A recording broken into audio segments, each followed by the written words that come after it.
অনেক দিন পরে আমরা ৩ বোন একসঙ্গে মায়ের বাড়িতে। কোনো অনুষ্ঠান না, এমনিতেই আমরা ৩ বোন মায়ের বাড়িতে আসিছি।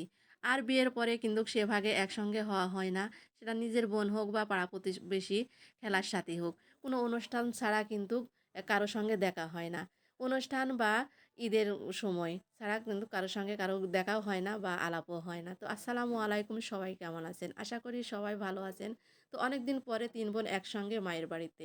আমরা যাই ৩ বোন ৩ দিনে এভাবে করে যাই। কিন্তু একসঙ্গে যাওয়া হয় না বা একসঙ্গে এক জায়গায় হয় না।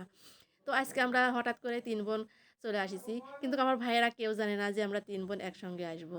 তো আসার পরে আমার ভাই তো সেই খুশি, ভাবিরা সবাই যে ৩ বোন একসঙ্গে আসিছি অনেকদিন পরে। আর এদিকে আমার ভাই বাজার থেকে মাংস নিয়ে আসিছে, মুরগির মাংস। নিয়ে আসার পরে এই তো আমরা রান্না চড়াচ্ছি। যেহেতু আমার ভাবির ছোট বাচ্চা আছে, ছোট বাচ্চা নিয়ে কিন্তু রান্না-বান্না বা কাজকর্ম করতে খুব সমস্যা হয়। যেহেতু আমরা ৩ বোন আসিছি, ভাবি কেন রান্নার কাজে আসবে? তো আমরা ৩ বোন লেগে গেছি রান্নার কাজে। আমি এদিকে মাংস চড়াচ্ছি আর এদিকে আমার ছোট বোন ভাজা পিঠা বানাবে। আমরা যেটাকে বলি কাছি ঠুকানা পিঠা বা সাতপুতি কতকে বলে, আবার কতকে চিতই পিঠা বলে। ৩ চুলায় রান্না বসা দিছি। এদিকে একদিকে ভাজা পিঠা হচ্ছে আর একদিকে মাংস আর ভাত।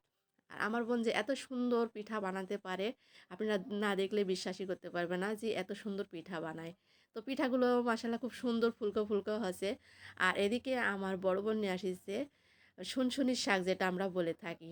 এখন শুনশুনির শাক হয় না, তারপরে যে কোথায় থেকে তুলে নিয়ে আসিছে। আর এই শাকটা খাইতে কিন্তু সেই স্বাদ আর ঘুমও হয়। আর আমরা ৩ বোন যখন এক জায়গায় হই একসঙ্গে, আমরা কিন্তু সেই হাসি ঠাট্টা বা করি। আর যার যত জমানো কথা সবার সঙ্গে শেয়ার করি। আসলে বোনেরা একসঙ্গে জুটলে কিন্তু সেই আনন্দ হয়। এদিকে আমার বড় বোন পিঠা নিয়ে আসিছে, ভিজানা পিঠা, যেখানে সেটা হচ্ছে বিস্কুট পিঠা। নিয়ে এসে সবাইকে দিছে। এ তো আমি খাইতে, খাইতে রান্না করেছি। আর দেখেন কি সুন্দর পিঠাও নিয়ে আসিছে, রসে ভিজানো। আর এদিকে ভাত হয়ে গেছে। ভাত নামানোর পরে এ তো শাক বসায়া দিছি। আর এদিকে সবাই মিলে গল্প করেছি। ভাবি আছে, আমার ২ বোন আছে, আমি সবাই মিলে গল্প করছি আর রান্না করেছি। তো রান্না প্রায় শেষের দিকে। রান্নার কাজ হয়ে আসিছে। তো সবাই মিলে খাচ্ছে আর গল্প এদিক করে আমার দুলাভাই কিন্তু চলে আসিছে বাজার থেকে।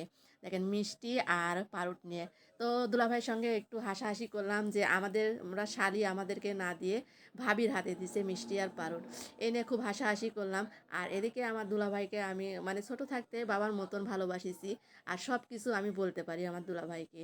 সে বাজার থেকে আসিছে, আসার পরে হাত মুখ দিয়ে তেল মাখিছে। আমি বলছি যে দুলাভাই, বাড়ির থেকে কিন্তু শ্বশুর বাড়িতে মানুষ আসে কিন্তু সুন্দর হয়ে ফিটফাট হয়ে।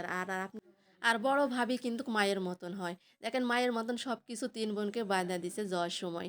এদিক করে বাড়িতে পুঁই মুসরি আছে, পুঁই মুসরি ৩ জনকে দিছে। আর দেশি বাড়িতে দেশি আলু করিছে, সে আলু বাইন্দা দিছে। আবার ভাত তরকারি সব কিছু বাইন্দা দিছে। বাইন্দা দেওয়ার পরে তো আমরা ৩ বোন নিয়ে চলে যাব মায়ের সঙ্গে কথা বলে যে, "মা তুমি থাকো, আবার আসবো।" ৩ বোনে তো বিদায় নিলাম মায়ের কাছ থেকে। তো আমার পুরো ভিডিওটা কেমন হয়েছে সবাই জানাবেন। আজ এ পর্যন্তই। আল্লাহ হাফেজ।